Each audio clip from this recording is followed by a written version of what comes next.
Oh, please note, as this is a public meeting, this meeting is being recorded and will be posted to the City of Beaverton's website. Minutes are still being taken as well. Please make sure you are muted unless you are the active speaker. Attendees are automatically muted. For any quick comments, you can hold your spacebar to unmute and release the spacebar to become muted again. Please be aware of items in your video background which could be offensive or distracting to others. You can select the virtual background in the drop-down list next to the video icon. For our attendees, you can type your questions in the question and answer chat, and all questions will be addressed during the public comment time on the schedule. If you would prefer, you can also click the raise hand button to ask your question directly, and we will make sure to come around to you as soon as we are able to. For attendees who are joining by phone, you can raise your hand by typing *9. And if we have multiple people waiting to speak, the order of who will be speaking will be put in the chat box. You are welcome to have open discussion in the chat function at the bottom of your screen, but please be aware that the chat becomes public record. I'll be monitoring the chat, so feel free to let me know if you have any technical difficulties and I can troubleshoot with you. Perfect. Thanks so much, Megan. So let's call our meeting to order. And before we review the agenda, why don't we just quickly go around and have an introduction of the committee? And why don't we begin with our liaison from the city, Jean? Hi everyone, Jean Senechal Biggs. I'm your staff liaison for the Bicycle Advisory Committee, and I am the Transportation Planning Manager in the Community Development Department. Good to see you all. Cool. Thanks. Annie?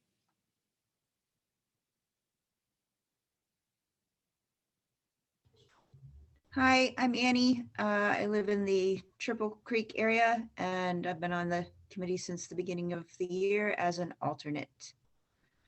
Perfect. Thanks. Amy? Hi everyone, I am the liaison from the Beaverton Mayor's Youth Advisory Board. I am a senior at Westview High School and I live in the Triple Creek, Five Oaks area. Great. Caitlin? Hi, I'm Caitlin Ahearn. This is my second year on the committee. Thanks. And taking over as our secretary. Thank you so much for doing that for the remainder of your time with the committee. No problem. Amanda? Hi, I'm Amanda Koppel. I'm a third-year member on the BAC, and I'm the current vice chair. I live on Mulligan, kind of close to Nike. Michael Hashizume? I'm Michael Hashizume. I've been on the committee since 2018. I live right on the border of the Denny Woodford neighborhood in central Beaverton. Perfect. And John Vogler? Hi everyone, I'm John, and I've been on the Bicycle Advisory Committee for 2 years, and I live in Southwest Beaverton. Great. And a friendly face from the past, John Ratliff. Hello, I was on the Bicycle Advisory Committee for a number of years, and at one point was vice chair, I believe. And now I'm over at the Beaverton Committee on Aging, and I'm going to be sitting in just listening to what's going on. Perfect. Well, welcome. Anything comes up or anything you want to share, please let us know. Will do. Great. And I'm Mike Mulligan. I'm the chair of the committee. I've been on the committee for a number of years. I live in the southwest corner of Beaverton, and welcome everybody to our November meeting. So a quick review of the agenda. It's fairly light this evening. We're going to have approval of our September minutes, opportunity for public comment. Councilor Hasan will be joining us somewhere on the 7 to 7:15 time. So we'll probably start in on our city council annual report, and then we'll break from that to allow Councilor Hasan to update us on what's happening with city council. Then what we want to do is kind of do a review of everything we've been working on in our busy 2021, and then look ahead to 2022 and review some of the topics we've been looking at in planning ahead for each of our meetings, just to get everybody's input so we have a good agenda as we enter the new year. Then we'll have city Beaverton updates from Jean, any comments from the members, and then we will be adjourning. Mike, this is John. Is your email still the same as it used to be? Yes, Okay. it's the Gmail one. So let's take a look at our minutes, and Jean, if you want to bring those up, we can do a quick review if anyone has not had a chance room. And again, Michael, thanks so much for getting these put together for us and all of your efforts over the last couple of years and keeping note of what we do. No problem. My pleasure.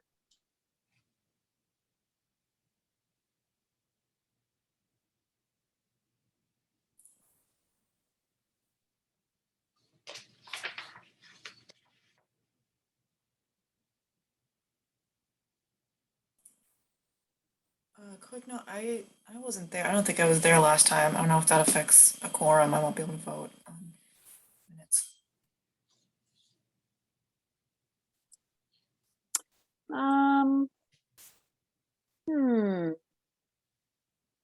Can 4 people vote on the notes? Maybe we wait till next time to do this. Okay, Okay. all right. Gee.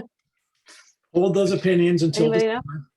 Michael, what were you going to say something? I was just going to say, I realized going over this, some of the hyperlinks I included in the council liaison update, I ended a lot of paragraphs with available here, and it was supposed to have a link, Oh, but I guess okay. that We can fix that. we can fix that. We can fix that for next time. Okay. All right. There'll be even better notes. Great. I don't know if that happened at my end or yours, Michael, but we'll fix it. Great. Okay, we'll bring these back next month. Okay, that sounds wonderful. And then as far as public comment, John, I know you're gonna be listening in, but if there's anything you'd like to share with us from the Council on Aging, that would be great. Or if there's anybody else, Megan, out in listening in, if we need to let them in to share anything, why don't we do that? I don't see anyone. No, Megan, we can't hear you. I think what Megan is saying is there's no one there. I'm looking Okay. at anyone in the attendees. And I would also say, Amy, if you have any updates to share from MEAB, do as well. Yeah, I don't have any like biking related updates. Just we're finally meeting in person again, which is nice. We're meeting at Beaverton City Library, and we're just getting into all of our subcommittees and everything. So yeah, we're looking forward to continuing the year, and we're all excited to kind of be back together. Great. Well, definitely keep us updated as those committees get moving forward. And I'm glad all the students are able to be back in person in school and in those committees and returning to some semblance of normalcy. I think it's a great thing. All right, Jean, so should we move on to then our council report? Yes. When do we want to take our group photo? Well, We all get to be in the slideshow. There's a slide there, folks. So I would suggest maybe that we do it now, because then I'm going Okay. to switch over and I can see all of you. So if I do it now, it'll work. Okay. There's so few people though. We I also know. have a photo from the bike ride that we did. You can't, yeah, that's also not everyone. Yeah. And that was from last year. So there's, Oh, was it? Oh my God. yeah, it's Okay, been a never mind. long, I know, it's been a long year. well, Time maybe has we done could strange things. Michael, do what were you going this to and say? we could ask people that weren't here if they can send in a shot, and maybe we can make a little collage of the Oh, we could do that. other individuals, do something like that. Yep, that would work too. Yeah, we are a little bit shy on our numbers. So, Whatever your preferred two-dimensional version of yourself is. okay, we could do that. I'm going to ask a favor of you though. Can Yes. you just humor me and let me take a couple of screenshots? So smile and look happy while I do this. Okay, great. We're all here. Oh, hello, Megan. Even Megan. Let's see. Hold on. Now I actually have to have a place to put this. Are we done yet? Did we do it? I think that looks pretty good. Okay. All right. Okay, I think I got it. Save. Thank you all. Bear with me. I just have to remember to put it somewhere safe. And then we'll get through this. Save. Okay. Perfect. Okay, I'm back. So let's see if we can do this. I have to share two things at once and share my full screen. So everybody, you know, you hopefully you had a chance to look through the slideshow and read the script. Okay. And when I do this, I'm not.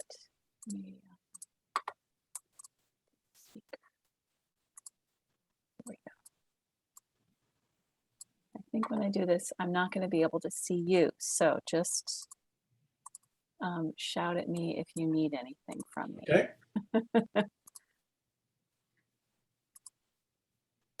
Okay. Hold on. There. Okay. So on the one side we have, oops. We have the script and we have the slides. Are you seeing all that? Yes. Is it really tiny font? No, and I've got a hard copy in front Okay. of me too.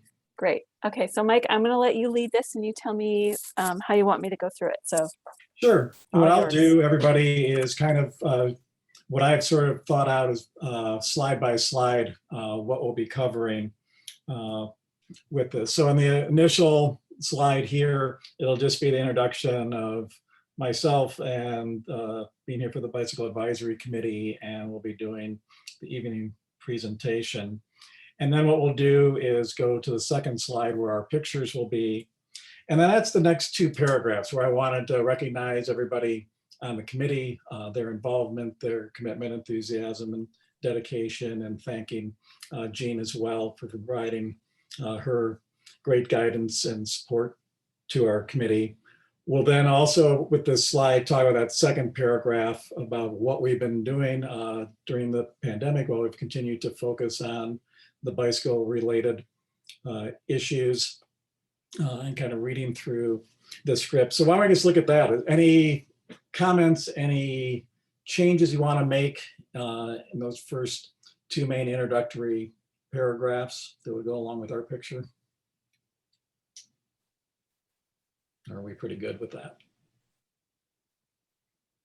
Okay, then we would go into slide 3, and basically the first 3 bullet points here are pulling from the post-it notes that we've put up here. And I just tried to choose, I thought, some of the big ones, with certainly the downtown loop, which is a project that's moving forward.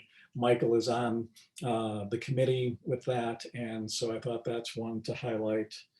Also, I think we put a lot of effort and provided a lot of very good information to THPRD with the West Side Trail Bridge, as well as I thought working with the providing that feedback on the bike e-bike policy with PHTRD and on the trails. So those are 2 I wanted to list. And then finally, Washington County's complete street guidelines. And to me, that's also an important one, because complete streets is something that LAB has spoken about when we're looking at our silver recognition, and that was one of the areas that they encouraged to work on. So I thought that's a nice one to bring in. Then the 4th slide is covering the next 3 points. So our identifying the need and advocating for the installation of bike repair stations, and the fact that we've been able to get budget to do the initial one in concert with THPRD. I think that was an important one to include, as well as just our nimbleness when they had to cancel the Bike Beaverton in 2020. our committee joined in and went out and found routes on our own and then published those. So we were giving options for families that normally participated to be able to go out and do their own rides. And then finally, what we've done recently in late summer was providing that feedback for the BIPOC ride. And that's something I'll be doing, continuing outreach to see where that's going and following up with Will Cortez on that front. And then finally, we go to slide 5, and that's that final bullet point is the walk and roll champions, that the work that we were doing. Great picture there with Amanda and with Nathan or Nathaniel, and what we've been doing, that kind of hands-on out there in the community, working with the kids. Would be those 3 points. Then we'll go to slide 6. And let me just stop there and ask, on those points, are there any other ones that, from what we were listing in the slides, that you want to highlight, that you think that we should be sharing with the committee, or is everybody comfortable with those? Hey, Mike, one thing Yeah. I'll say is that the order of these don't match the order of the script. So I'm gonna Okay. I'm Maybe gonna just move flip this around. this, Yep, move them around. that's fine. Thank you for seeing Yep. that. Yep. And then, yeah.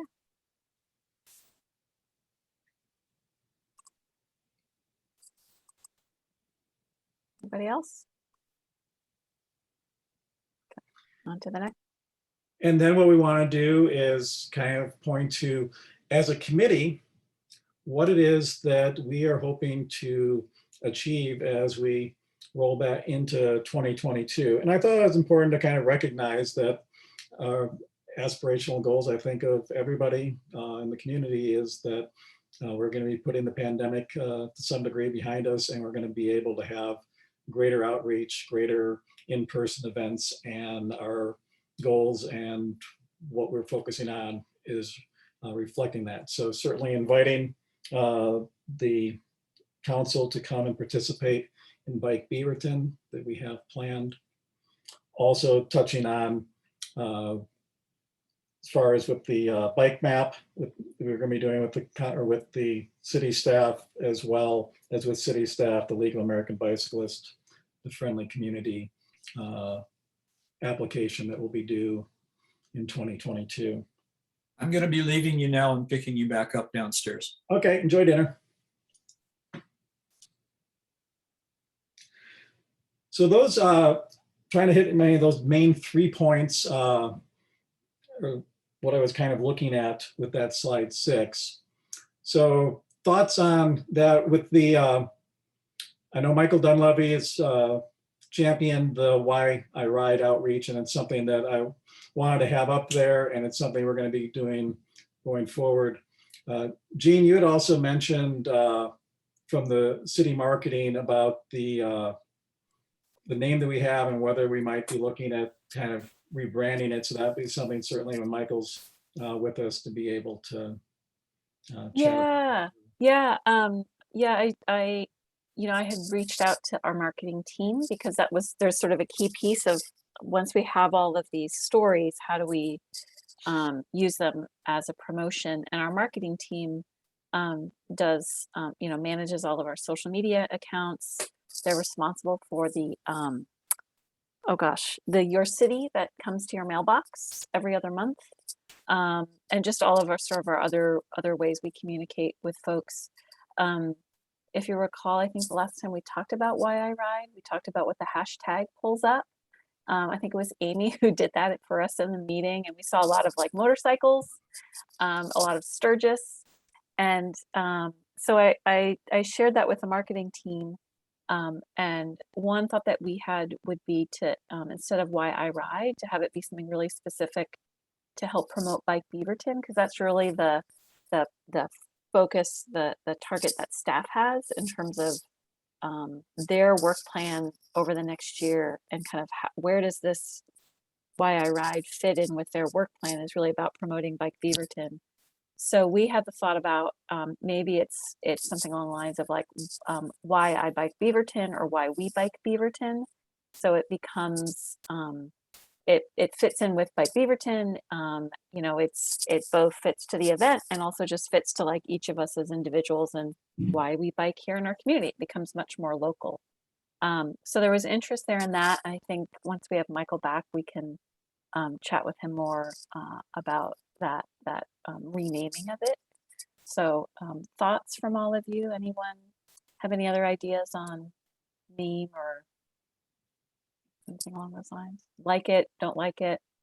It'd be good to know. We don't have to decide anything tonight. I think for the presentation, I think it's fine to call it Why I Ride. Okay. Just because it's more of a, for now, it's, you know, still in the beginning of of pulling it together as a campaign. I would say I like the we as it's more collective of the community. My one, I don't know if concern's the right word is, but I don't want to just pigeonhole it supporting just Bike Beaverton and that's the only biking that happens in Beaverton. So really having it be something we continue outreach of everybody that's riding and the wide variety in which people, why they ride bikes in the community. But I also like Bike Beaverton because it's both the name of an event, but it's also an encouragement type of statement is that we're encouraging Beaverton to bike. Yeah, I think that's where we get kind of there's two ways to interpret it, I guess, right? It's a little clever in that way that it could be used throughout the year. You could land it any time of the year to say, here's why someone chooses to bike in Beaverton. And then it can also be specific to our event in May. So we've got time to think about that and we can move back. But I think for this, I think it's fine to keep it here since that's what Michael has called it. I will say I like Why I Ride or Why We Ride personally. I think to me it's not a big deal that motorcycle stuff comes up. Like you Google anything and tons of stuff is going to come up. So that's just me. That's good.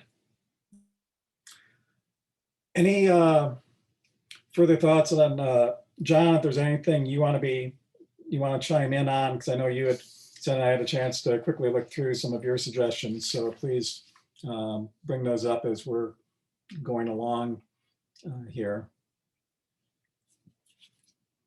So after this slide, our thought as we were developing this in our last couple of meetings was sharing with the council, this is what we envision ourselves focusing our attention in the upcoming year. But here is our ask. Here are the things that we would like you as a city council to be thinking about and helping to direct city staff to put resources and time towards that are important in our viewpoint related to cycling here in Beaverton. So that's why we call it opportunities for the council. And I put in a portion just in conversations that Jean and I and Amanda have had a little bit in our past meetings is just recognizing the financial reality of the city in the midst of the pandemic. And so just acknowledging the council that we understand that tough decisions are certainly having to be made as we look at the 2022 budget. That said, here are some things that we really want some attention being paid to. And so I broke out, and we can just quickly have a bullet point is active transportation, climate action plan, the lab recommendations, and Vision Zero. And then the following slides will break that out further. And so that's where we get into slide 8 would be the active transportation portion of it. And the big point, I think, as I was working on this was recognizing that the active transportation plan really has a lot of upside to it, has a lot of potential for us to be able to create a safer transportation environment in the city, looking at where it's going to be more appealing to people, are going to be more comfortable with riding a bike, and looking at how that translates to reducing traffic congestion potentially and increasing quality of life. And pointing out that, some of these, many times we look at the costs, but things like the neighborhood bikeways and the wayfinding signage are reasonably low cost interventions that I think have a lot of visibility to them. And it's something that can be marketed or advertised in your city or other things to really raise awareness of how the city is taking biking seriously and looking at making an environment that's conducive to people feeling more comfortable with riding. So that was one of the points with that slide. Then coming and visiting the bicycle friendly community recommendations is really looking at what we can do as far as providing that report that we got from lab really is a good roadmap for improving the conditions for bicycling. And we want to encourage the city and encouraging the city council to direct staff to use that as a roadmap, if you will, to look at how we improve it and be able to potentially increase our chances to raise our status to gold.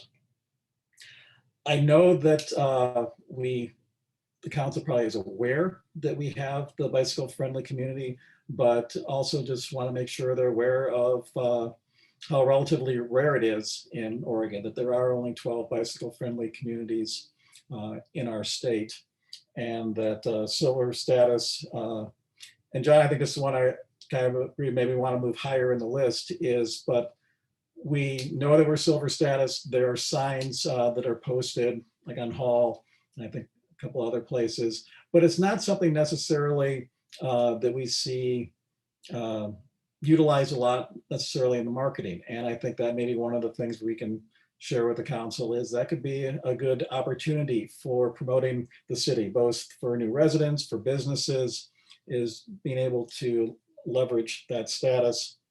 And then finally, 2022 with the renewal and trying to incorporate those recommendations.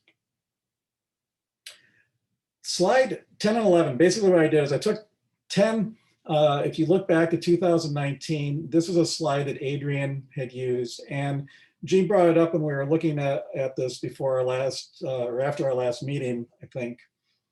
This might be a good way to kind of show the council, here are some specifics on the steps. And slide 11 is, I modified it a little bit to some specific things we want to look at, is seeing that active transportation plan and that great potential, and the fact that it plays as a good part of the blueprint for what lab is looking for in a community.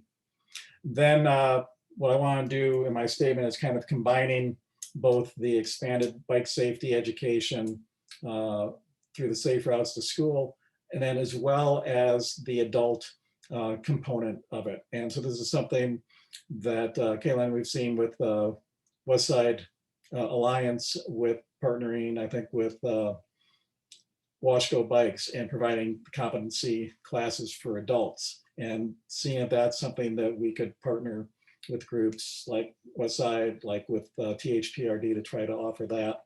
And also, as Annie had shared in our last meeting, is having that practical type of classes is, how do I fix a flat? What are bicycle maintenance? So trying to highlight that as well as one of the things we want to do. And finally, something that I know the city is working towards is being able to document more closely actual bicycle usage. So being able to use some metrics and data collections with potentially with automated systems to be able to provide that count, but also looking at it when there's a change that's made in the roadway and the bicycle network. What are we seeing before? What are we seeing after as far as usage is concerned? So just kind of highlighting those in fairly brief statements.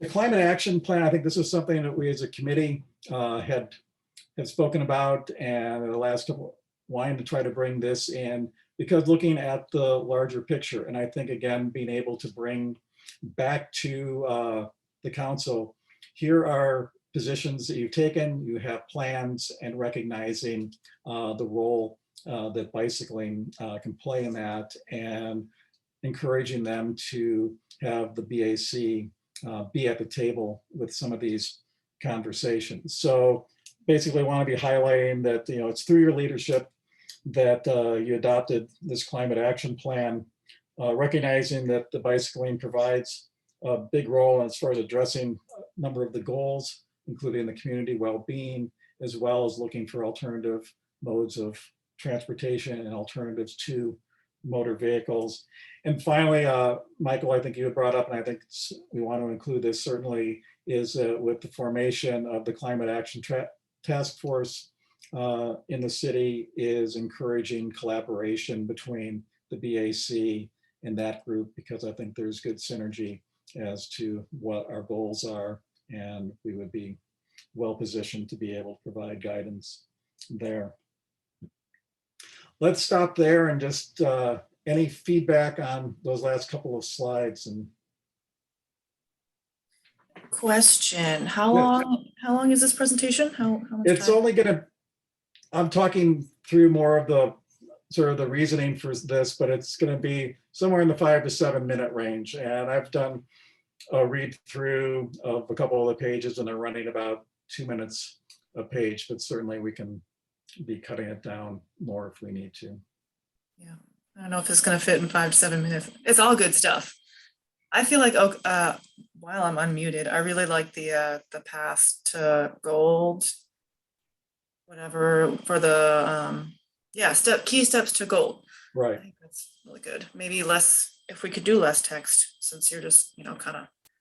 Yeah, I guess I'm gonna try to highlight them. And I think the Councilor Hasan, it's, you know, you don't have to read your bullet points, but just they can be up there. And I think that's the other thing. This will be in the packet that the council gets, so we could have more verbiage in the PowerPoint that they can digest, and then I can try to really just hit the highlights and make the points from those. But certainly, any edits you want to make, this would be a great time for wordsmithing on everybody's part. So Mike, Yeah. Sorry, well, one last thing I would say, make sure like the priority stuff we want to communicate, like be upfront. I don't know if it is or not, but in case you run out of time. Yeah. Okay, I'm done. Go ahead. Good points. so Mike, I just wanted to clarify, because these are 10 and 11 Right. are 11 different but the was, same. Which yeah. one do you want? I thought there were slight differences between them. There are slight differences. I Yeah. don't know which one you want. 11 was the one that I modified and wanted, and 10 I was just leaving there as a placeholder so we Got can look back as to what it had been.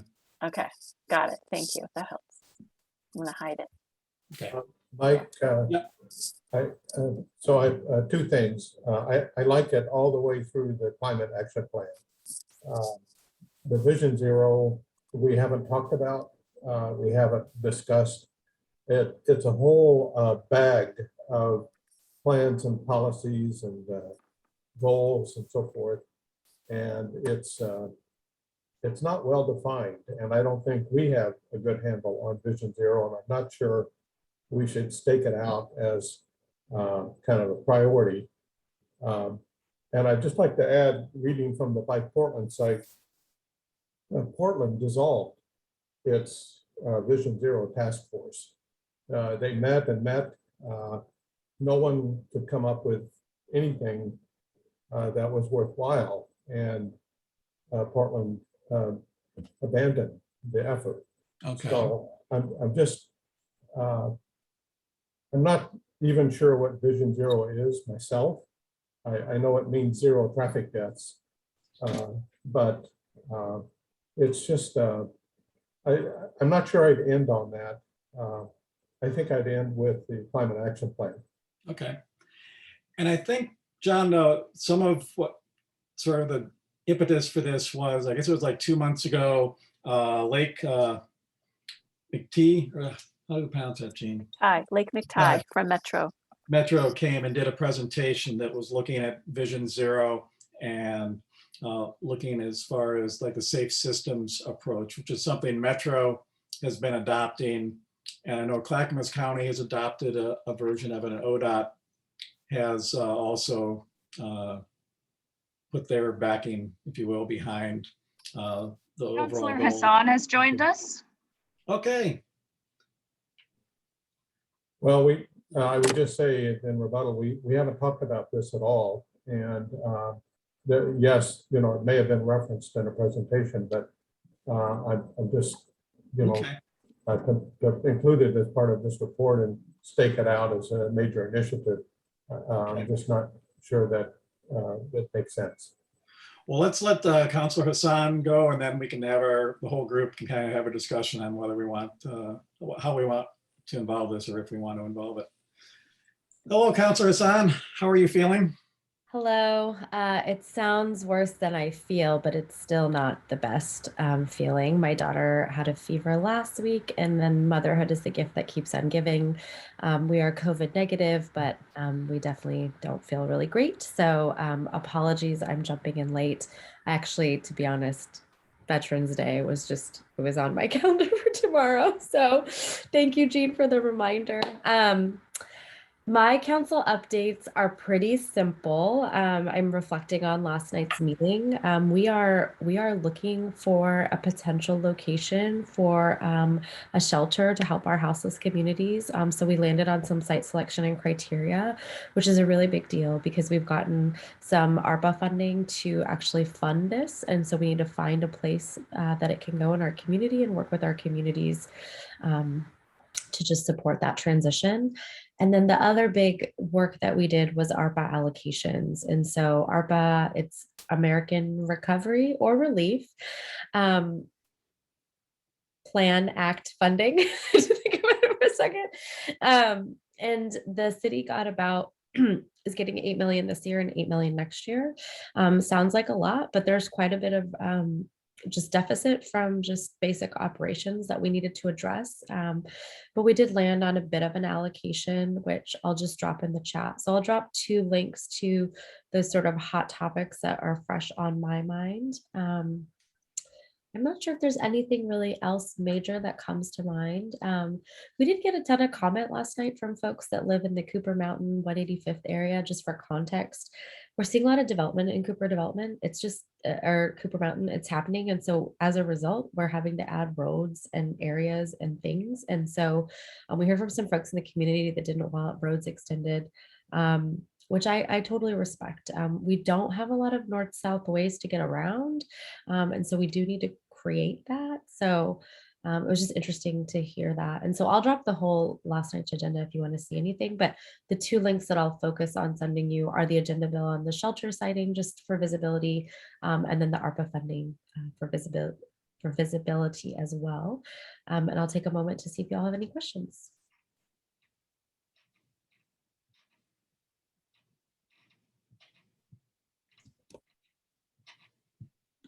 Oh, easy.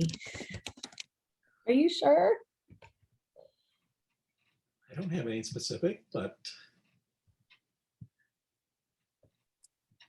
Right. Well, you arrived as we were getting near the end of reviewing the council presentation that's scheduled for December 7th. So Mike's got the draft slideshow to an almost done point. I think we're pretty close. So yeah, we have that coming up. Okay, I can hang for a couple minutes to see how you'll wrap it up. okay. Great. Okay, let's see. Let me do this again where I share my whole screen, which is a little scary. Hold on.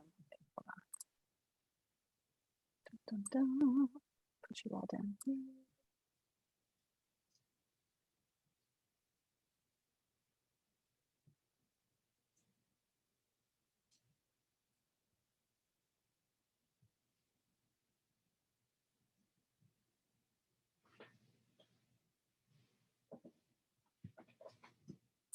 Okay, are you seeing the slideshow in the text? Yes.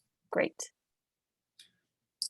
So I guess I'd like to open it up to everybody just to kind of get your thoughts on Division 0. I think we kicked it around a little bit when we were looking at the slideshow. I think the last time we were initially thinking about incorporating it, but I'm just really curious and open if we feel as a committee comfortable with including this, or if we want to spend more time talking about it and bring it potentially in a future presentation. I can give a little historical context that the committee has looked at this a number of years ago and made some suggestions. I think it was considered by the city council at one point, and then it was something that wasn't adopted, but many of the ideas I think have been incorporated. And as Jabber told us the last time, we can see it most notably in some of the reduction in speed zones that have been taking place in the city. But let me open it up for your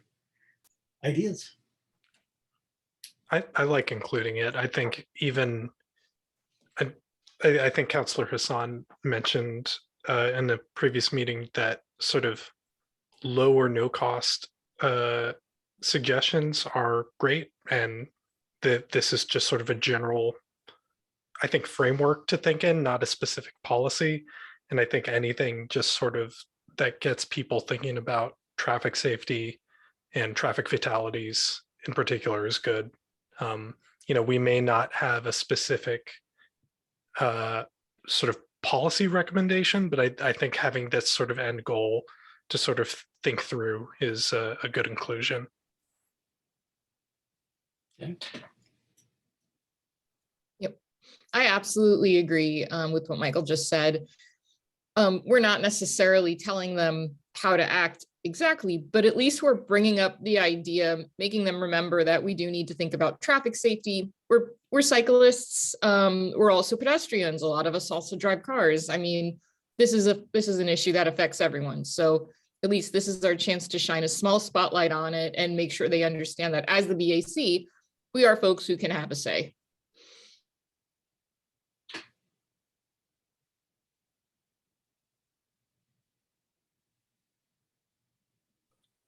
Yeah, we have a lot of older folks that are pedestrians and cross the traffic lanes and so on. So it's important to us on the Committee on Aging too. Okay. Mike, can I chime in Yes, just with a couple please. thoughts?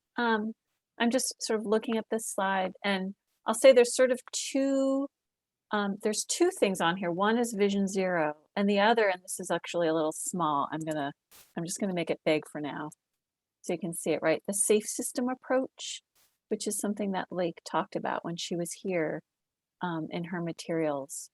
And this is something, actually this source is Federal Highway Administration, the FHWA. And they have adopted this as their approach to safety. I have only like dove in a very little bit to begin to understand this, but I think as an approach, I think we're going to hear about the safe system approach more than necessarily Vision Zero. They're not competing, they're just sort of different ways of thinking about the transportation system. Many of the things in the safe system approach, you know, sound like Vision Zero. Death or serious injury is unacceptable. Humans make mistakes. Humans are vulnerable. Responsibility shared. Safety is proactive. Redundancy is crucial. Like, those are key concepts that are in Vision Zero. They've just not called this Vision Zero. I'm glad that you brought up that little bit of historical reference, Mike, because that was actually before I was at City of Beaverton, but I had heard that Vision Zero was discussed, but it wasn't adopted. And what I might suggest, I think, you know, John, you raise a good point. We really haven't spent that much time talking about this, but kind of looking at this, I'm wondering if we were to just take out the word adopting. Just say discuss. And just say discuss. That actually kind of leaves it open, like that it's not necessarily do this or do that. It's let's talk more. Does that at all help? Or I don't know if it helps you, John, or if others feel okay with removing that word.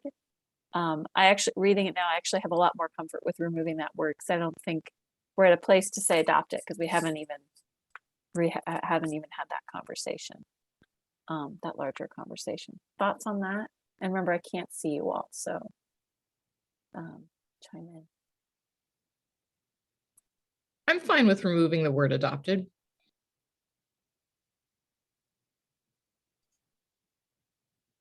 Yeah, I think that's a good idea. Sounds good to me.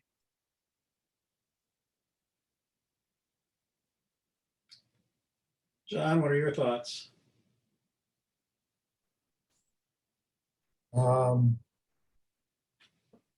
don't know, I like ending with the climate action plan, and I think that's a strong finish. I think you're gonna be time constrained. And this vision zero just seems like kind of a very uncorrelated concept that you're gonna like throw in at the end. And I think you're gonna leave everybody scratching their heads. What if we were to move it up in the order and then finish with the climate change? Because it is something that's being talked about on the metro level and at the national level. So I think there probably is some familiarity with it. And it is a direction that transportation is going as far as planning is concerned. And it also sort of meshes with some of the goals from the bicycle friendly community. It sounds like the majority of the people here are supporting Vision Zero and including it, and I would include it. You asked my input, and my input was not to include it, but I'd go ahead and let's see how it works out. Okay. I appreciate that. What is, do you think if we were to move it earlier, is everybody kind of agreeable with that, and then kind of finish strong with the climate action, since So it's this. that's kind of in the, I would, just to chime in here about moving it, I would just be careful about not spending too much time on it. If we want to like make sure that that last slide on the climate Yeah. action plan gets included, you know, don't dwell on it, because you'll, like I said last time, you only have so much time. It goes by really fast. and that's what I'm gonna, But including it or not, I don't really have feelings either way, so.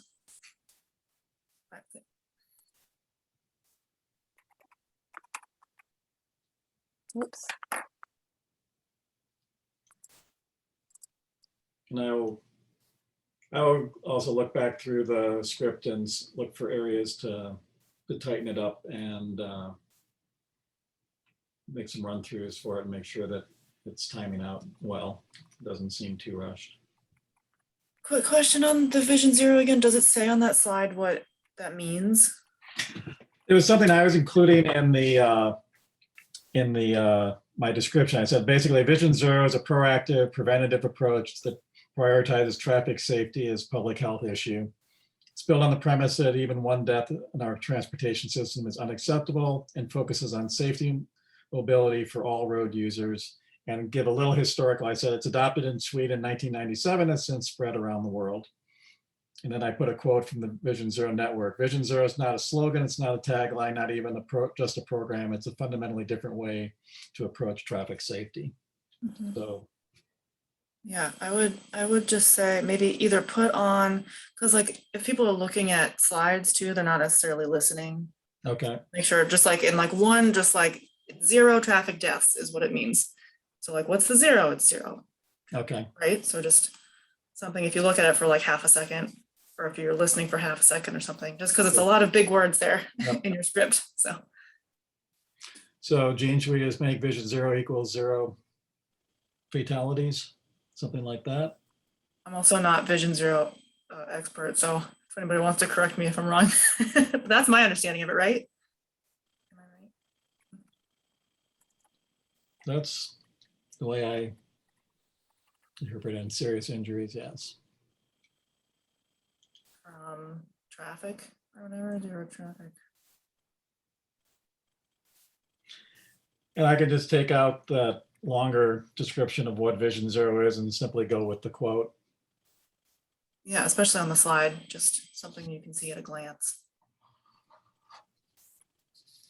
And I think more importantly is then pointing out the locally what has been transpiring as far as adoption of that or the safe system approach. So recognizing that it's something that's happening in the broader community, and Beaverton wanting to be a community that takes the lead, it would be something that we should be discussing about being more adoptive of that. I think that's great. Peer pressure. So,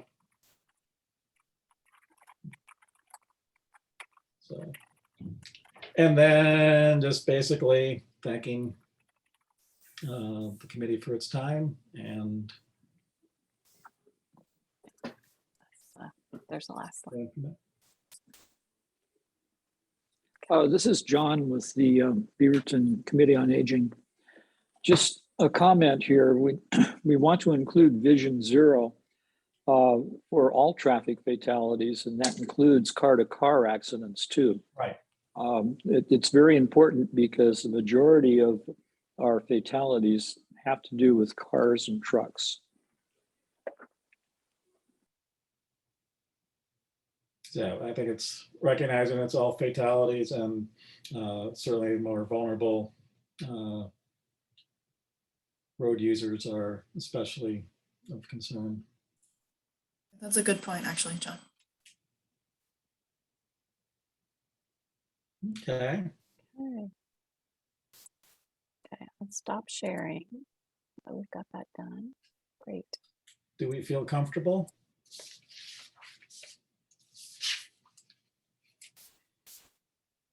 Annie, are you feeling good with that? Yes, I agree with the earlier comments that it's essential to, to try and move it forward.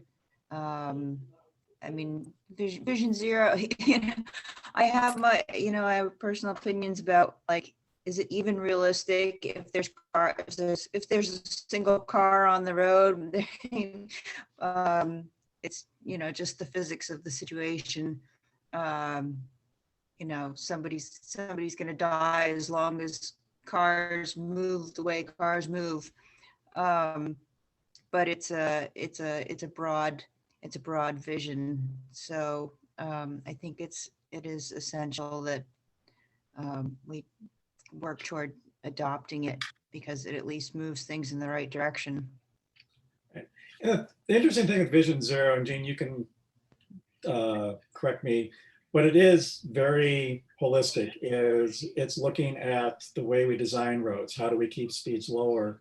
How do we look at enforcement laws, the education that we're doing? And it's not targeting one specific road user group. It's looking at everybody and recognizing everybody's going to make mistakes, but how do we mitigate the outcome of those mistakes? And if we're doing innovative things as far as road design that is lowering those speeds so that when an accident does happen, you can look at exponentially the increased injury and death that occur as speed goes up. So if you're able to be bringing speed down, you're able to move away from those deaths or from those more serious injuries.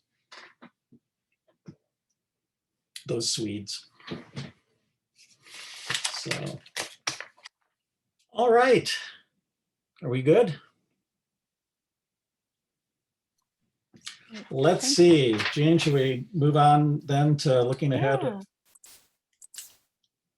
what we've done? And I have a quick Thinking recorder about- question. yeah, When is this presentation? Does this mean we approve this presentation, or do we have another? Yes. What do I write No, down? this is My it. question. This is it. This is it. The Cool. presentation, yeah, that would help to know. Recorder. It is Tuesday, December 7th. Tuesday, December 7th. Does We're anybody on know? we're on the council calendar. Council meetings start at 6 p.m. and presentations are near the top of the agenda. So we will likely be in like the first half hour, 45 minutes, just depending on, there's a couple other things that happen ahead of presentations. So it would be great for all of you to watch. And I'm realizing, Mike, what we should do is have a slide on that who we all are slide, have everyone's name. of who's on the committee. Yes. So we'll add everyone's name. So I'll send out information as we get closer to the date, so you can join council by Zoom as an attendee, where you can watch the presentation from the background.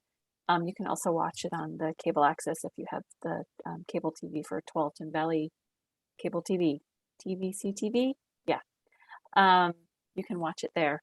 And if you aren't available that night, you can always go back, and I will point you to the City Council website where you can watch it after the fact, because it's recorded, and you can click and go back and see other council presentations. So lots of ways you can watch this live and afterwards. One thought, Jean, a couple of those slides, like the climate action picture and the active transportation, those are just PDFs I grabbed off the web. So You want me to try to find better them up? Yeah, I can do that. I can work on getting better images. Resolution on those. Yeah. Okay. Okay. And then if we need to make any other little final tweaks, we can. Yep. If you'd like, everyone, I can, after I get the final script put together, I can send that out so you know what's coming. Great. Okay. Cool. Thank you, Mike. I know that You was a bet. lot of work to pull that together, so thank you. My pleasure. So let's take a look at 2021, and then everyone gets to see what we call the parking lot of ideas that as we kind of look forward and planning for new meetings. And so I want to get people's thoughts and ideas of what we want to be doing in 2022. Yeah. I'll just do a little orientation, and then Mike, you can kind of chime in. But earlier this year, I started as I meet with Mike and Amanda every month, and we plan these agendas, and started to organize your meetings into this table that's sort of our calendar. And it's nice to have it because we can look back at all the topics and presentations that you've seen and heard and discussed.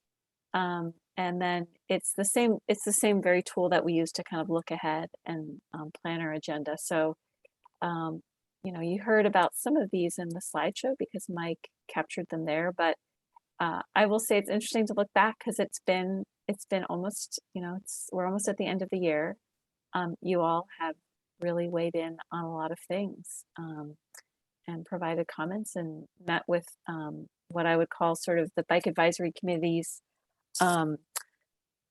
community partners or agency partners on a lot of different things. So I can scroll through this, Mike, if you want to highlight anything, and then we'll get to the next page and you'll see I've started to plop some things in for 2022, and we can talk about really what we want to get out of tonight is, are there things you'd like us to be looking ahead to next year?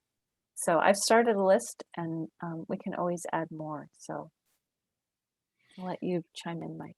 No, I think it does a good job of capturing. I think everyone should be proud of how much we've been involved, and the fact that all of these groups are wanting to come and share their information and are seeking out our feedback, I think speaks to the value across the regional agencies place and what we think. So I think that's great. And also I really liked when we started to kind of get a sense of how planning works in the city and looking at some projects. So as we move forward, things like the loop project coming up, it's really going to prepare us to be able to provide kind of that substantive recommendations, feedback. So I appreciate Jean putting that together too.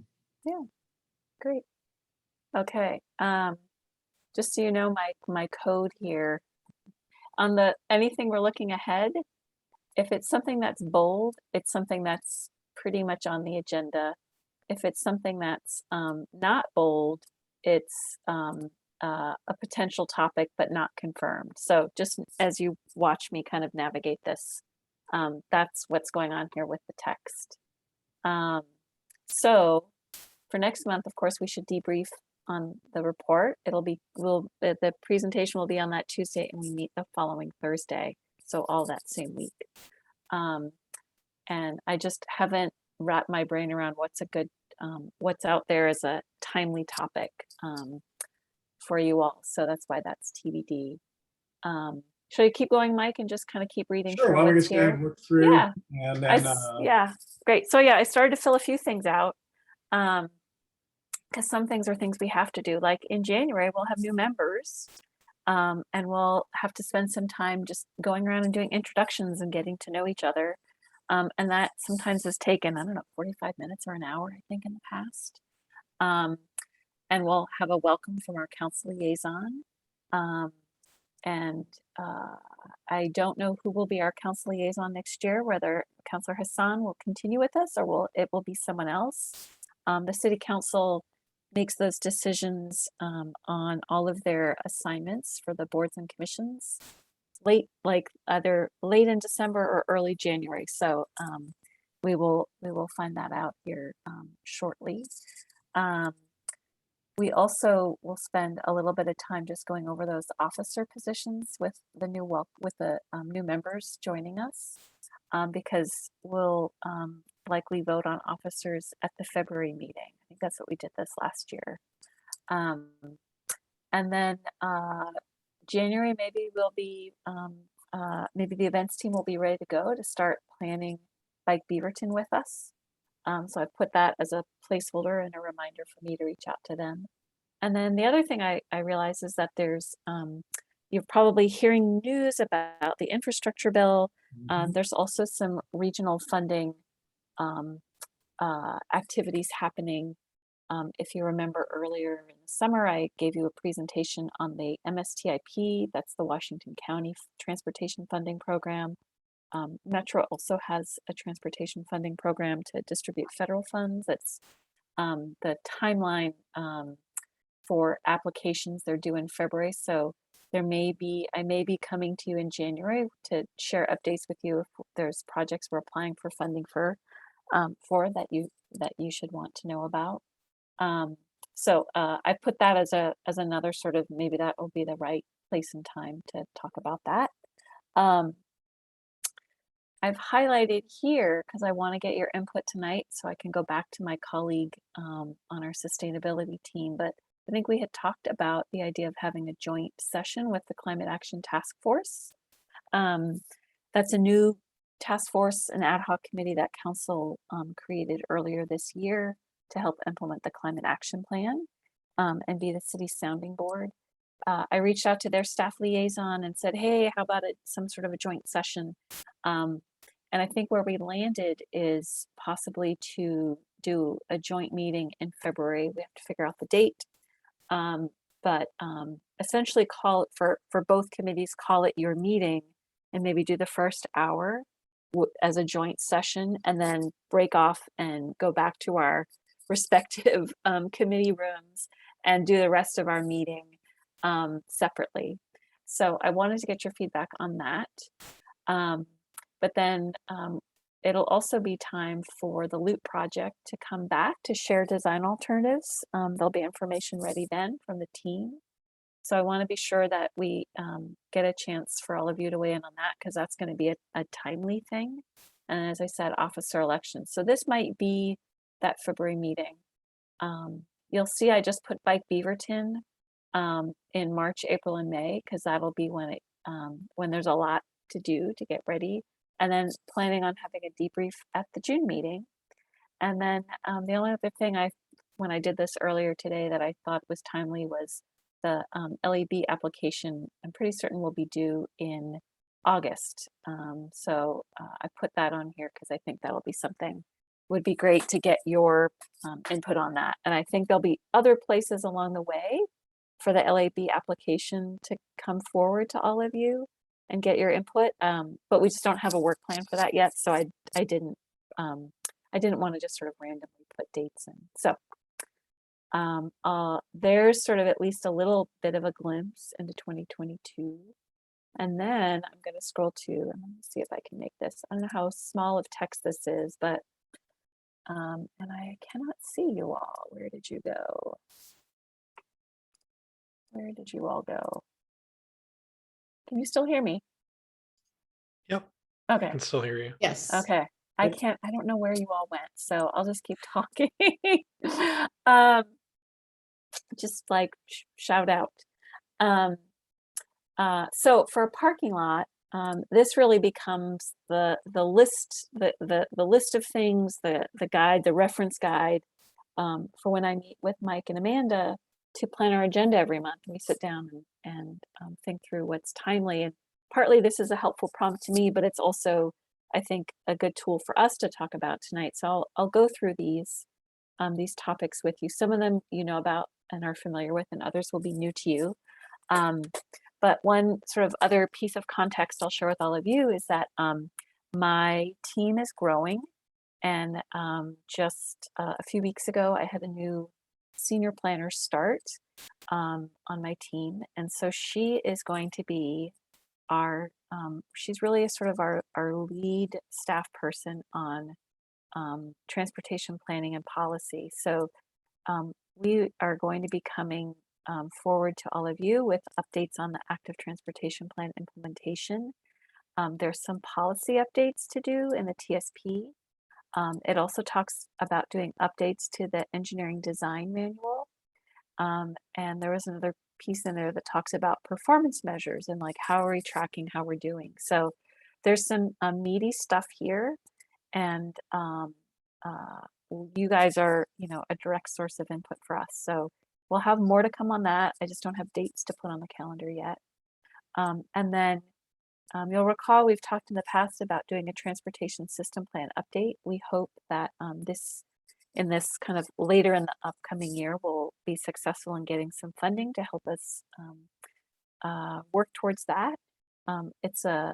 It'll end up being, you know, a multi-year effort. It's a big undertaking for the city. And again, that'll be something we'll want to share with all of you. There's more work for us to do around implementing our context-sensitive design policy that was adopted in, I want to say, early 2019. And there's work there also towards complete streets. The complete streets work also ties really nicely in with our engineering design manual update. So there's some back and forth there. So that's a topic that we may bring to you at some point, maybe in the first 6 months of next year. We've heard about the Cooper Mountain Plan here before, and if there's a time for it to come back and circle back with all of you, we'll do that. Washington County is about to be kicking off, I'd say early in the year, a transit study. Beaverton is a partner in that project, as well as Hillsborough, Tualatin, and it's a really comprehensive look at transit in the county, looking at service and sort of how do we want to plan transit to meet our growth needs. So there's more to come on that. And then also Metro is kicking off this fall an update to the regional transportation plan. So our transportation system plan is sort of a nesting element of that regional plan. That plan will be adopted in 2023. It's a 2-year process, and we do this every 5 years in our region. So there's some big planning work to do. And as I said, we now have a senior planner on my team, and some of this work is hers. And then I'm in the middle of hiring a new associate planner who's going to be helping with some of this work, but also some of our other programs and outreach. So there'll be more people to help me with all the things we want to accomplish here. So you might be seeing more of the transportation planning team as much as you've seen some of the external folks too. So I'm going to stop there and ask if anyone has any questions on sort of the planning and policies piece before I jump to the next. Okay, not hearing anybody. I'll keep going. So a few capital projects, right? Capital investments. Beaverton Downtown Loop, you've heard about it before. We've got a few more steps in the process and we want to get your input. There's a new project that will be kicking off, I'm going to say kind of first quarter of next year. This is Mulligan Way between Watson and Lombard. So this is really where currently kind of goes to a dead end. There's a little bridge trail, a trail connection that we've built between Lombard and the dead end of Mulligan, but really we have a project here to completely rebuild that street, realign it, new sidewalks, bike facilities. It's a pretty major project. And as I said, we're going to be kicking off that project the first quarter of next year, really starting with sort of a planning phase to figure out where does this new road align, and working with community members to help us reach some decisions there about that. So another big project downtown. We've heard about the Beaverton Creek Trail from THPRD. Bruce has been here before. We'll invite him back. And then you'll recall the Highway 26 crossing, the West Side Trail. If there's a next step to that process, we'll invite them back again. And then I put the bike tool stations under here as well. This is a project that I see our new associate planner being the lead on and coordinating with THPRD on that. So once they're here for, that person's here for a few months, we'll invite them to meet you and share with you that work. So I'll stop there. Any other capital project out in the community that you're hearing about that you want me to add to this list that you would like to learn more about? And you're always free to ping me anytime and ask me about anything you might be hearing too. So I'm trying to remember, we've had so many great presentations on capital projects over the last couple of years. I think the two that sort of spring to mind to me are the Western Avenue project. Although I don't know how much there is to say there since it's well underway. Under construction. Yes. Maybe we need to do a site visit at some point, but not for at least a year or more. Yeah, I live right down the street, and it's I think it's going to be a while. Yeah. Okay. And the I'm trying to remember exactly what this calls, the Fano Creek crossing at Shoals, I want to say. I think we've had someone come and present on that, but it seemed so. Is that the where it goes under? Yeah. And it floods? Yeah. I can't remember which agency is actually spearheading that because it seems. I think it's THPRD, and I think Tigard.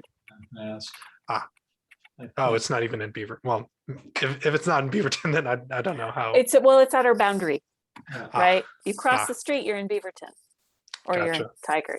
Gotcha. Yeah, I'll add it to the list, and I can find out if there's updates worth sharing, right? If there's news or advocacy that you all can do. Yeah, great. Jean, one other, I'm not sure how much it's impacting this, but with what's going to be happening with 217 and Denny. Oh, okay.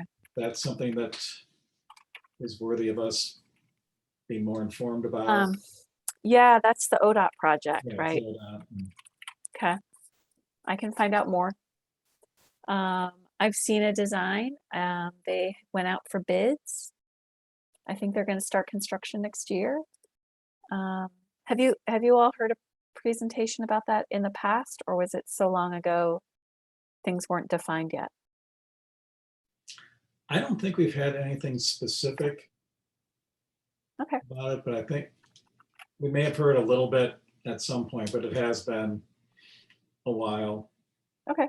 And I think it's also curious, maybe just understanding jurisdiction on roads, such as like Hall. It's ours until it goes over 217, and then it belongs to ODOT. Okay, great. Okay. So let's see, what would I call that? Well, there's sort of the Highway 217 project. There's the Hall Boulevard overcrossing that's going to get rebuilt. Okay. Okay, I'll add that to the list. So I know people do ride across that and have to go up onto the sidewalk because they go.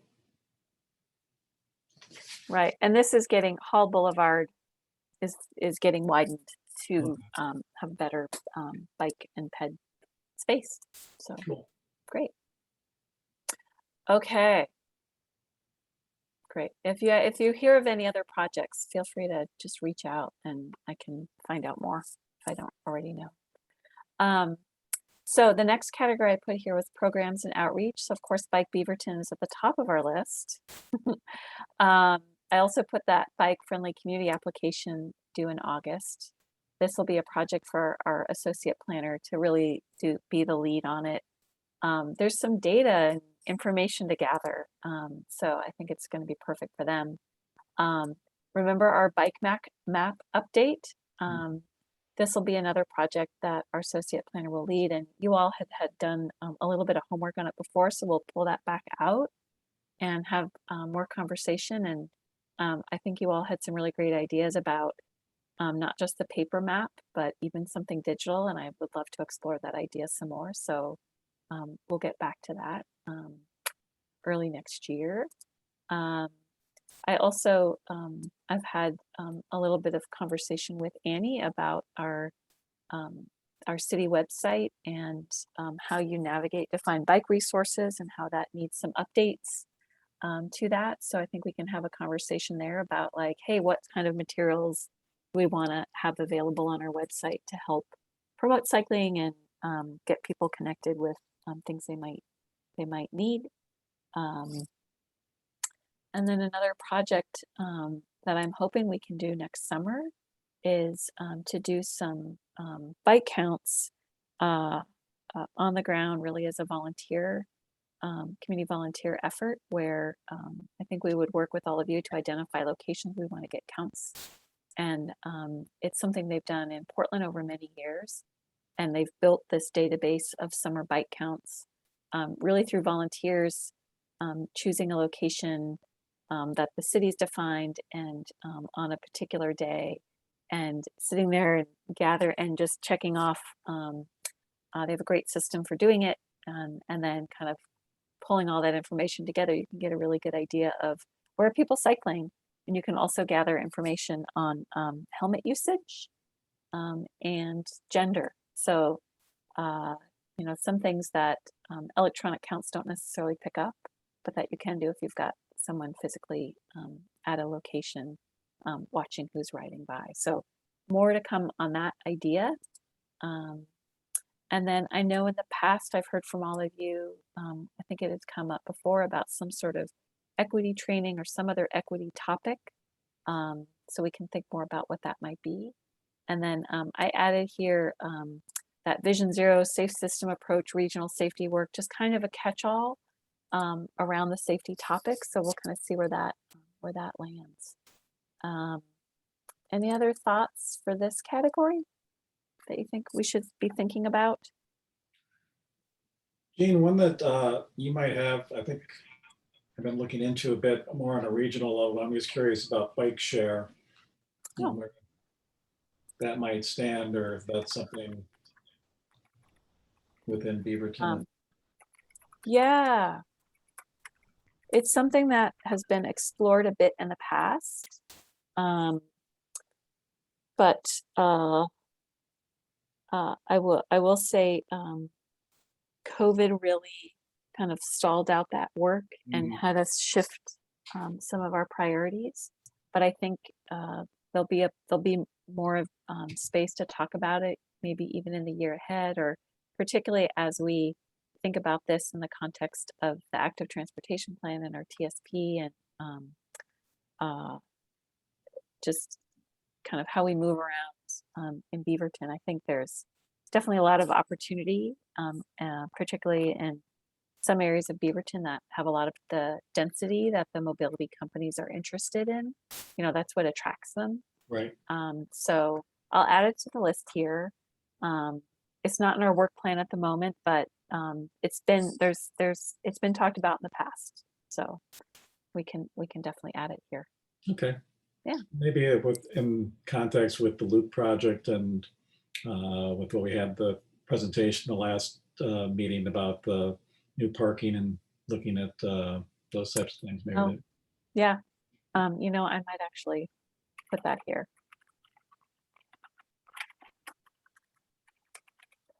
Great. So we can always, if there's more to come back on that, we can invite them back. Okay, I'll move on to funding. I think in the past we've talked about the city's capital improvement program. This is really the decision-making tool that City Council uses around which projects to fund. So that comes around every year with the budget. So I think there's an opportunity there for you all to hear more about what the priorities are within that and share feedback with the council. I mentioned the NISTIP, the next 5-year cycle, decision-making that's happening around that between now and July. I mentioned the regional flexible funding allocation. These are the funds that Metro distributes, federal funds to projects around the region. And then I just put here sort of, there's a lot to still learn about what's coming out of the infrastructure bill that Congress just passed. So there may be things to share with you there. If we're expecting there's going to be a number of competitive grant programs where cities and counties will be able to apply for project and program funding. So more to come there. Any other thoughts or questions on the funding side of things?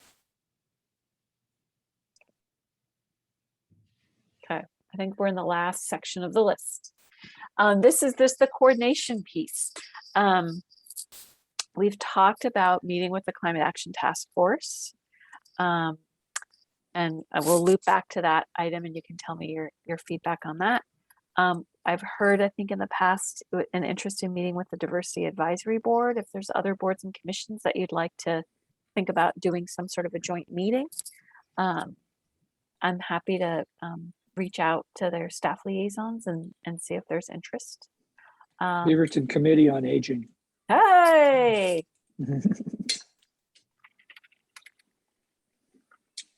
Okay, we might put you on the spot then that you'd have to help think about what the agenda would be. Sure. Okay, great. And then if you recall from like pre-COVID, we had talked about this idea about meeting up with other bicycle advisory committees. ODOT has one that looks at sort of statewide and advises the Oregon Transportation Commission. Portland has one. I know there were others. I can't remember which cities have them. But we had that as an idea. COVID hit, everyone was virtual. Maybe it'll be easier to meet. I don't know if there's still interest there in that, but I'm happy to help make that happen if there's still interest there. Again, I think we need to figure out what's the agenda and what do we want to get out of it. And then lastly, here's sort of the familiar faces that we've heard from, that we typically hear from. I added the traffic division here. I know we've talked in the past about inviting them to join us. I think there's more sort of coordination I need to do at my end at the staff level to think through what topics they've got to share. And I think looping back to the Vision Zero topic, there's definitely conversation to have with BPD traffic around that topic. So that may be a reason to bring them in. So any other thoughts on the coordination piece? No, for a little bit, Joe Kermaski of Washco Bikes right. was stopping by, and I'd like to hear from him again. Okay, great. Thank you. Good reminder. Can I just call him Joe K? Yep. Great. Okay, so there's this long list.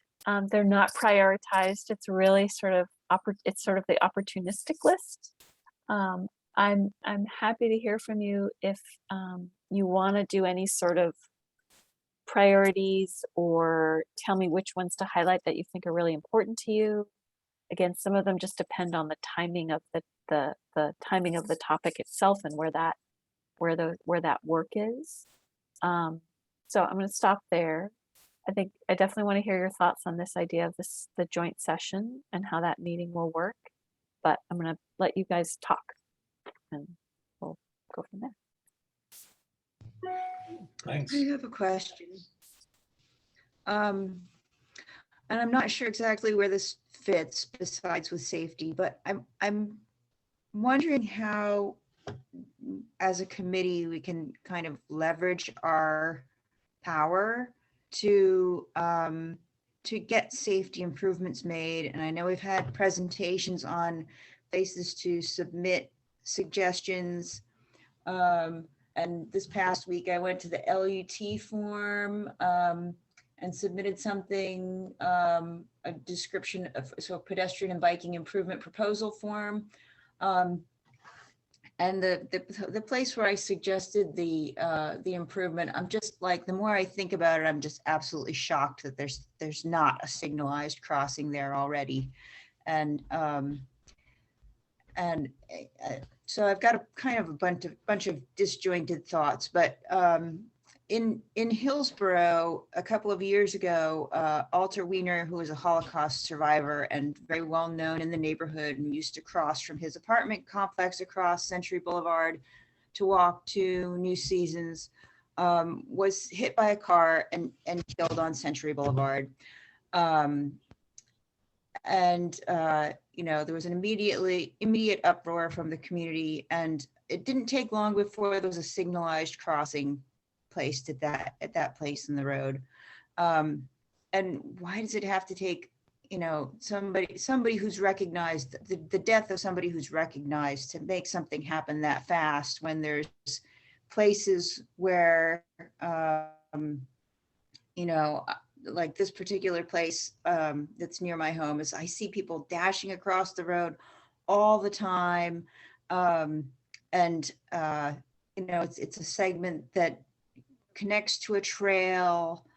And why isn't there something there? And so I'm wondering, like, so what good does my one submission do online?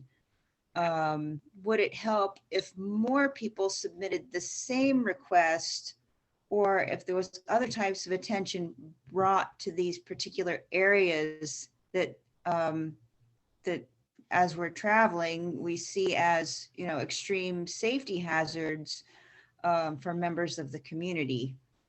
And is that something that we can leverage our power as a committee? Or what other ways can we connect with the community to focus more attention on problem areas without somebody who's well known dying first?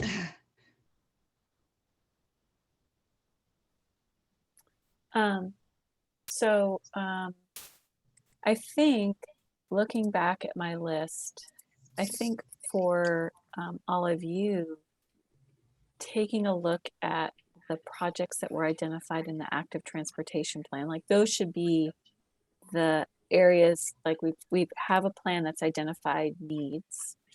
And I think if there's a way for you all to weigh in, it's on that prioritization. And then it's in advocating for improvements through the budget process, through the CIP. And again, that's for stuff that's on city facilities, you know, that are Beaverton responsibilities. I missed where you said that request was that you made. But I think you all definitely, I mean, you're here to advise the city council. And I think it's completely within sort of your mission to bring forward and highlight those very specific needs. There's a lot of needs out there, which is what's really the challenge that we have, right? There's very little funding and a ton of need. But I think definitely there's a place for you all to leverage your power and give direct feedback to city council. And I don't think, at least in my time here at Beaverton, I don't think you've done that as a committee. Mike, have you ever like written letters or come to the hearing and said, "Hi, I'm Mike Mulligan from the Bike Advisory Committee"? There's been in the past a feedback. couple of, I recall like when they're putting the bike lanes in on Lombard, we're changing, I think putting on both sides of Lombard. That's where we went as individuals and put in support of that project. That's one that I can recall. Yeah. Well, I think, yeah, and that's definitely a way to do it. I mean, I think it's something for you all to decide if you want to spend that time with my team to look through what's in the plan and go through a process to help us prioritize those projects. Because there's already priorities in there, but you still have to prioritize the priorities. And sometimes those priorities change, right? I mean, Annie, you cite just a heartbreaking reason, right? Why we might advance a project ahead of others, right? No one wants to be in that position where you're quickly, making a project happen because someone died there, right? Jean, can I say something? Yeah, sure, go ahead. I am a retired safety and health professional. And if you want to put me in as a resource, you can do so, because we can look at near misses. We can look at things that have happened that didn't result, but could have resulted in a fatality, and maybe document some of those and help out the situation, getting mitigations done. Great, thank you. You're welcome to come here anytime, John. So I think, Annie, I don't know if that helps frame things for you in a way, but the budget process goes through beginning of June, end of May, beginning of June is when the council makes their final decision and they have their hearings. But there's a ton of work that goes into it even before that. So that I'm willing to, have that conversation with you all if there's interest there and if you want to spend the time on that.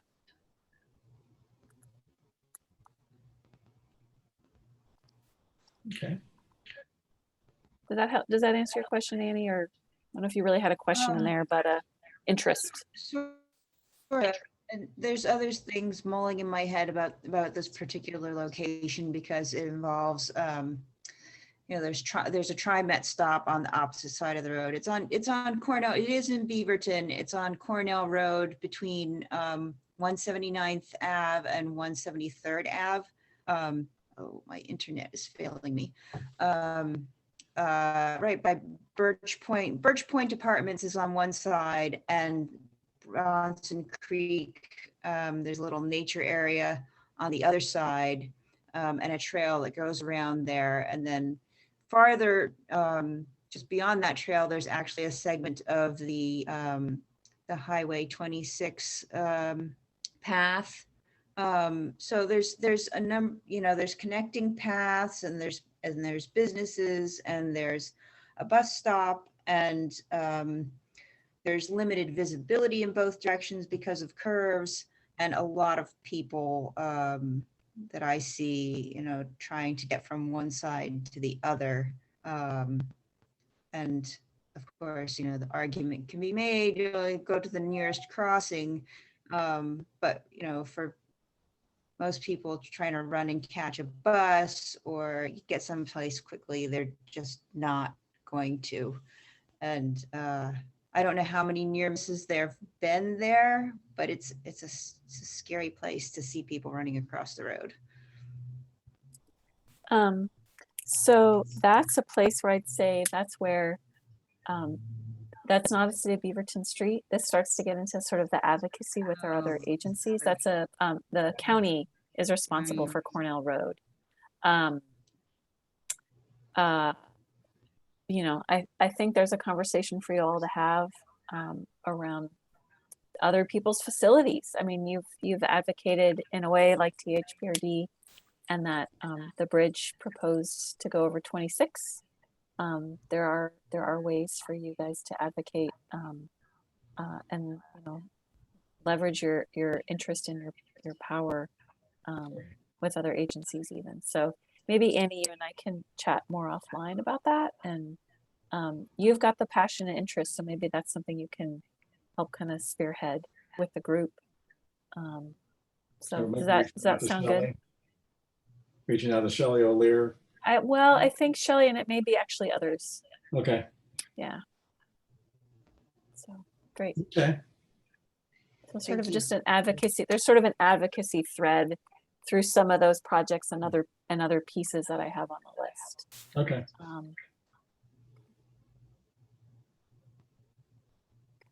Any other thoughts? It's a long list. There's more there than we can actually accomplish and talk about. There's really not enough time.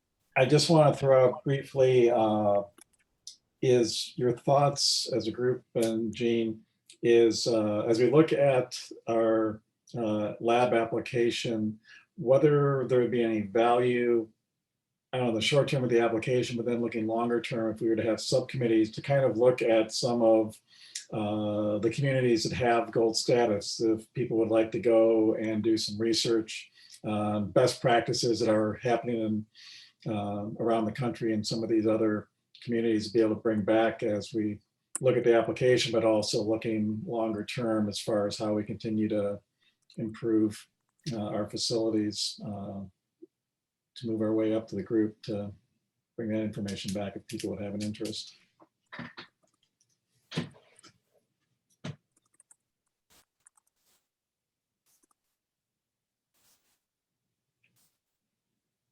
I think that's all I have. Great. Oh, and Amy, thanks for being the grammar police. I just looking down at chats. Oh yeah, I didn't want to be too intrusive there, but yeah. Been a longer period of time since I was in an English class.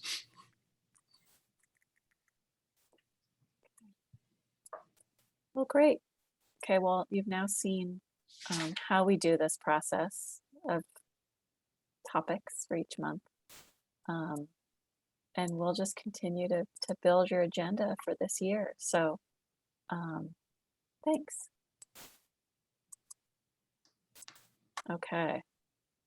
Where are we next on our agenda? We are at City of Beaverton Beaverton updates. updates. Great. Look at this, and we're 2 minutes ahead. Okay. I'm realizing as I will tell you, I need to send you this update. I usually get it to you before we meet. I'm realizing I've not forwarded it. So you'll get this all in your inboxes soon. But here are a few highlights from the November news. Hey everyone, free leaf drop-off events. Fall is in full swing, and the city is here to take care of your leaf disposal needs. So the Public Works Department is hosting weekly leaf drop-off events now through December 4th. If you go to the city's website, beavertonoregon.gov/leaf disposal, you can find out drop-off locations, details, dates, and times. And really the reason we do this is because leaves that get left out by the curb can cause localized flooding when those catch basins get clogged. So we've all seen that happen. So let the city help you with your leaves. Yep. Let's see. For just a minute, this is John. I'm going to be taking off now. So Oh, good, okay. good hearing from Hey, you. everybody. Thank you, John, for coming. Bye-bye. Thanks, John. Sure. Okay, if you had not heard, One Book, One Beaverton 2022, this is when we say, what if all of Beaverton read the same book? The Beaverton City Library is pleased to announce that The Cold Millions by Jess Walter is the selection for our 4th annual One Book, One Beaverton reading program. There's lots of events happening at the library during the month of January.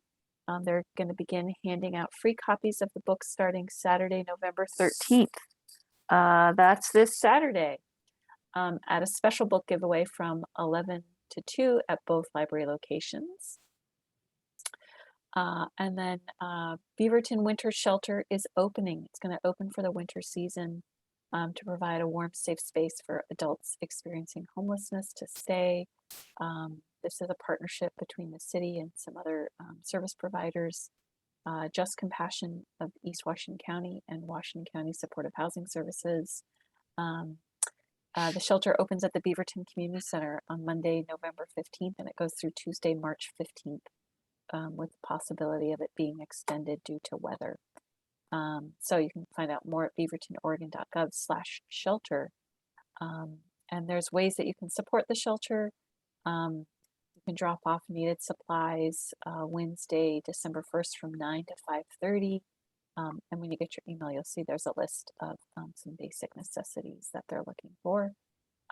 Open Air Beaverton, the First Street Dining Commons. If you've not experienced that, it's on First between Watson and Washington. It's been extended through the winter with a new layout for the weather. So check it out when you're headed downtown for food and drinks. And lastly, there's a welcome message from our new city councilor, Ashley Hartmeyer-Prigg. She joined in October. So she's starts by saying she's honored to serve her hometown through this role on city council. So those are our official updates for NACs and boards and commissions.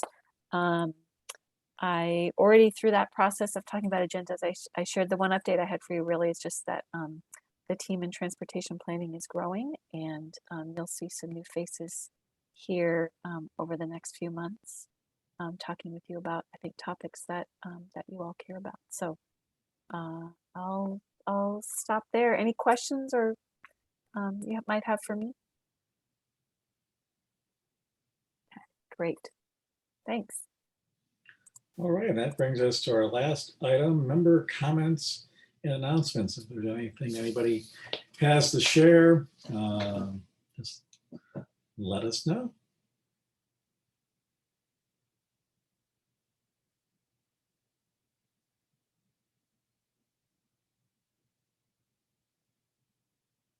All right.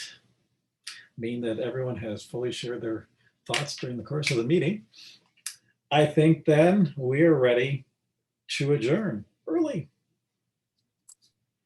Again, thanks everybody for your input and your hard work. And please try, if you can, log in for our presentation virtually. That would be great on 7th. And otherwise, we'll look forward to seeing you for our December meeting. Everyone, take care, be safe out there with the leaves and you're riding your bikes, and we'll see you soon. Everyone, thanks. Thanks. Good night. Bye. Bye.